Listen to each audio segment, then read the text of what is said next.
कई बार किसी कंपनी के बारे में इतनी कोई खास खबर भी नहीं होती है, मिक्स्ड रिव्यूज़ होते हैं, कंपनी मतलब मार्केट कैप के हिसाब से भी कोई खास जलवा नहीं होता, बट फिर भी उसके स्टॉक प्राइस में मोमेंटम आ जाता है, तो उस समय पे बहुत ज़्यादा सावधानी बरतनी चाहिए और हो सकता है उस मौके का फ़ायदा भी उठाना चाहिए, क्योंकि देखो दोनों चीज़ें होती हैं, रिस्क भी उतना, रिवॉर्ड भी उतना।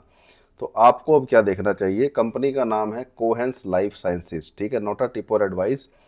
सेक्टर है फार्मास्यूटिकल्स, जहाँ पे ज़्यादा नहीं 213 कंपनीज है राइट नाउ। ये स्मॉल कैप के अंदर 9th नंबर पे कंपनी है right now, at present, dated 23 नवंबर 2025, ठीक है, डेटा आप चेक कर सकते हो कहीं पे भी। तो पहला सवाल, as an award winning sub broker from Motilal Oswal, कि आप स्मॉल कैप में इन्वेस्ट करते हो फार्मा में, या मिड कैप में, या लार्ज कैप में, या करते ही नहीं हो। और अब मिली जुली खबर ये है कि रेवेन्यू थोड़ा स्लिप हुआ है, लेकिन ग्रॉस मार्जिन 74% से बढ़ा, एबिटा 23% से बढ़ा, जो कि फार्मा और सीडीएमओ के हिसाब से थोड़ा प्रीमियम लेवल पे माना जाता है। ऊपर से कंपनी ने अपना $1 बिलियन का जो रेवेन्यू है वो 2030 के लिए दोबारा से रीअफर्म किया है कि नहीं जी, जो मर्जी हो जाए, हम ये करके हटेंगे।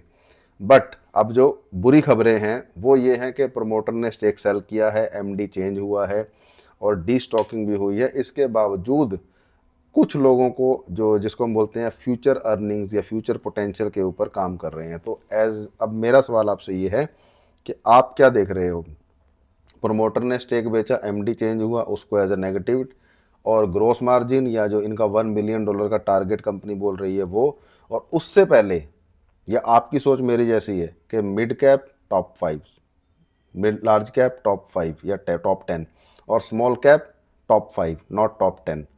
तो आपकी क्या राय है, और अगर आप चाहते हो कि इस कंपनी के ऊपर हम फुल वीडियो बनाएं तो कमेंट कीजिए कोहेंस लाइफ साइंस फुल वीडियो। और अगर आप चाहते हो कि सेक्टर के ऊपर बनाएं तो आप बनाइए फार्मास्यूटिकल्स सेक्टर फुल वीडियो। और किसी टॉपिक के बारे में, किसी कंपनी के बारे में, या कोई डाउट है, कोई बात है, तो उसके लिए भी आप कमेंट कर सकते हो, बट बी प्रोफेशनल। बच्चों वाली बातें मत करें, बच्चों वाली बातें, लुभावनी बातें करने के लिए और दुनिया जान के यूट्यूबर्स हैं और फालतू के लोग बहुत सारे हैं। तो बी प्रोफेशनल, आप फ़ायदा उठाइए इस ब्यूटीफुल यूट्यूब प्लेटफॉर्म का, बट मेक श्योर यहाँ पे स्कैमर्स भी बहुत है, तो इसीलिए जो भी एडवाइजरी की सर्विसेज लेनी है वो सिर्फ और सिर्फ वेरीफाइड प्रोफेशनल से और सेबी अप्रूव्ड एडवाइजर के थ्रू ही करनी है। This video is just for education purposes, not a tip और advice. See you in the next video. Channel को सब्सक्राइब जरूर कर लें।